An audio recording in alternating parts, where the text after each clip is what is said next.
이분들은 환승연애할 때 자신이 똑똑한 사람이라고 착각합니다. 이분들의 특징은 타인의 삶에도 큰 피해를 준다는 데 있습니다. 안녕하세요, 관계 정석입니다. 오늘의 주제는 환승연애 하는 사람들의 심리입니다. 댓글로 문의 주신 분이 계셔서 오늘의 주제를 선정하게 되었습니다. 사실 환승연애 하시는 분들의 이야기를 들어보면 이유가 굉장히 간단합니다. 근데 그 간단한 말을 진짜 어렵게 해요. 왜 어렵게 할까요? 본인들이 하는 이야기가 진심이 아니라 핑계이기 때문에 그렇습니다. 우리가 자꾸 거짓말할 때 의도치 않게 좀 말이 길어진다거나 얼굴이 붉어진다거나 이런 거랑 되게 비슷하거든요. 환승연애에 있어서 진짜 환승연애는 별로 없습니다. 보통 환승연애라고 하는 포장지로 가린 양다리나 바람이 훨씬 많습니다. 내가 어떤 이성과 썸을 탑니다. 그러면 처음부터 사귀는 게 아니라 썸을 탄다는 것은 시간을 가지고 좀 만나본다는 거죠. 그 이후에 마음이 더 커지면 사귀어보기로 서로 결정을 하고 만납니다. 근데 이게 환승연애에서 말하는 것처럼 바로 헤어지자마자 누군가를 만나는 거 그 시간보다는 훨씬 더 깁니다. 상식적으로 몇 없는 게 당연하겠죠. 진짜 환승연애는요. 오늘은 환승연애를 포장한 양다리 말고 진짜 환승연애 하는 사람들의 심리에 대해서 알아보겠습니다. 보통 환승연애를 하시는 분들의 사고는 두 가지로 나뉩니다. 첫 번째, 감정에 치우쳐서 환승하는 사람. 두 번째, 조건을 보고 환승하는 사람입니다. 감정에 치우쳐서 환승하는 사람의 경우는 한마디로 외로움을 견디지 못해 환승하는 사람들입니다. 이분들은 누군가가 옆에 없으면 힘이 빠지고 허탈하고 스스로 뭘 해야 될지 모르는 분들이 대다수입니다. 근데 이분들의 가장 큰 단점은 뭐냐면 입장 정리가 명확하게 되지 않는다는 겁니다. 예를 들어서 전 남친이랑 잘 만나다가 헤어진 여성분이 있다고 할 때 이분이 아직 전 남자친구를 못 잊었습니다. 그런데 새로운 남자가 와서 사귀자고 하면 고민 잠깐 하다가 외로움에 못 이겨서 또 사귀는 경우가 많습니다. 그런데 헤어진 걸 후회하고 있던 전 남친이 고민 끝에 이분께 연락을 합니다. 다시 만나자고.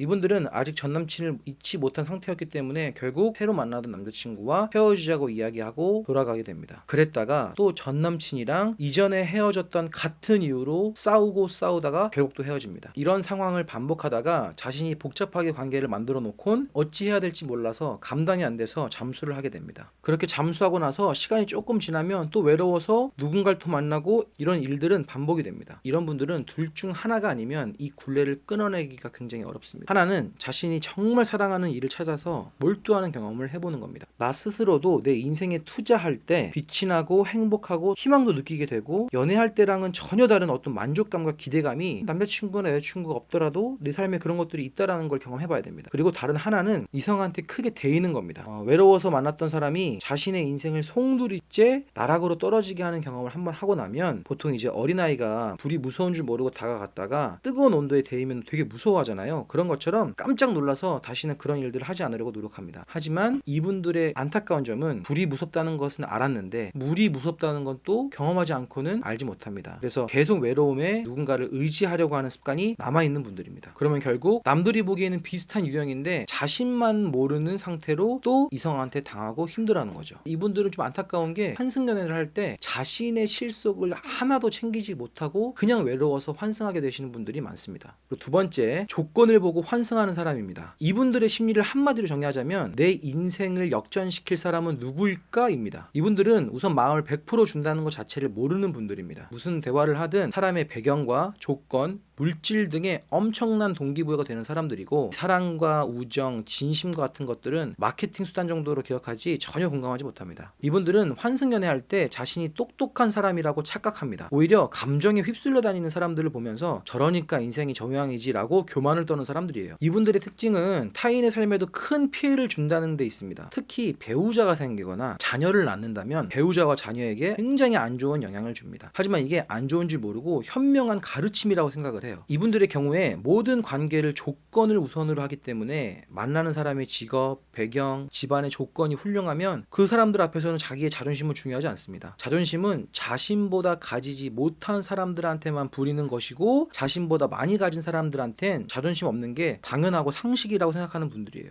나중에 결혼을 하면 남의 집 배우자와 자신의 배우자의 조건을 비교하면서 자신만의 강한 논리로 상대방의 자존심과 자존감을 박살냅니다. 더 문제는 자녀입니다. 배우자는 동등한 위치에서 대화라도 하지 자녀는 엄청나게 일방적으로 세뇌를 하기 시작합니다. 그러니까 이런 분들의 가장 큰 특징은 자신이 벤츠를 타면 본인 몸값, 본인의 인성값이 벤츠인 줄 안다는 거예요. 그래서 결론은 환승연애를 하는 건 상대방이지만 상대방이 환승연애를 하든 안 하든 올바른 방식으로 후회 없이 살아가고 있다면 며칠 몇 달간은 속상할 수는 있어도 자신의 인생은 흔들리지 않는다는 겁니다. 저런 사람이었구나, 내가 몰랐었는데 진짜 끝내기 잘했다, 나한테는 오히려 잘된 일이네 하고 넘길 수 있는 사람 사람으로 살고 있어야 된다는 겁니다. 그리고 그런 기준으로 살아간다면 정말 특이한 케이스를 제외하곤 상대방이 환승연애 같은 건 하지 않습니다. 만약 상대방이 환승연애를 했다면 여러분들이 생각해봐야 될 건 한 가지가 있습니다. 그 사람이 날 떠나서 다른 사람을 선택한 그 기준은 무엇일까를 생각해보면 됩니다. 환승연애의 원인이 나한테 있다고만은 할 수 없지만 그 영향을 내가 아예 안 준 것은 아닐 테니까요. 상대방이 내가 아닌 다른 사람을 선택했던 조건이 단순한 어떤 조건이었다면 오히려 잘 걸으신 거고요. 그게 아니라 예를 들어서 내가 너무 힘들게 해서 혹은 나의 어떤 성격 때문에 다른 사람을 선택한 거라는 판단이 드시면 그때는 자신을 돌아보셔야겠죠. 그래서 오늘의 주제의 결론은 환승연애를 하는 상대방의 인생은 잘 되기가 어렵습니다. 그럼 핵심은 좋은 사람 걸렀다고 생각을 하시고 나의 인생이 조금 더 단단해질 수 있도록 노력하는 데 있습니다. 오늘의 이야기가 도움되셨다면 좋아요를 눌러주시고요. 구독과 알람 설정 하시면 다음번에 인간관계에 대한 팁을 빨리 받아보실 수 있을 겁니다. 그럼 다음 이야기로 찾아오겠습니다.